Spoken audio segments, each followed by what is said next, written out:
తిరుమల వాడపల్లి శ్రీ వెంకటేశ్వర స్వామి దేవస్థానం హుండీ లెక్కింపులో 5 లక్షలు గోల్మాలంటూ సోషల్ మీడియాలో పోస్ట్ పెట్టిన వ్యక్తిపై ఆత్రేయపురం పోలీస్ స్టేషన్లో ఫిర్యాదు చేసినట్లు డిప్యూటీ కమిషనర్ ఈవో నల్లం సూర్య చక్రాధరరావు అన్నారు.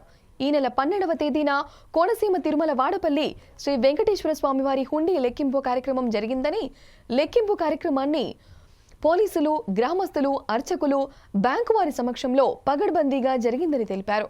స్వామివారికి వచ్చిన ప్రతి రూపాయి స్వామివారి ఖాతాలో జమ అవుతుందని పేర్కొన్నారు. ఎలాంటి ఆధారాలు లేకుండా సోషల్ మీడియాలో పోస్ట్లో నిజం లేదని, అలా పోస్ట్ చేసిన వ్యక్తిపై ఆత్రేయపురం పోలీస్ స్టేషన్లో ఫిర్యాదు చేశామని వెల్లడించారు. ఇలాంటి పోస్టులు పెట్టిన వారిపై కఠిన చర్యలు తీసుకుంటామని హెచ్చరించారు. ఆత్రేయపురం మండలం వడపల్లి గ్రామంలో వేయించేసిన స్వయంభూ వెంకటేశ్వర దేవస్థానంలో ఈ నెల 12వ తారీఖున జరిగిన హుండీ లెక్కింపులో గోల్మాల్ జరిగిందని నిరాధారణ వార్త మరి యూట్యూబ్లోను ప్లస్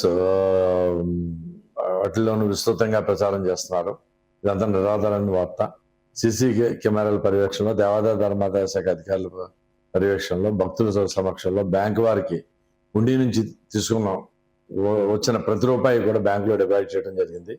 మరి ఇలాంటి నిరాధారణ వార్తలు ప్రచురించిన వారిపై కఠిన చర్యలు తీసుకోవడం జరుగుతుంది. దీనిపై కూడా పోలీసు వారికి కూడా మేము కంప్లైంట్ ఇస్తున్నాం. ఓం నమో వెంకటేశాయ నమః. ఆత్రేయపురం మండలం వడపల్లి గ్రామంలో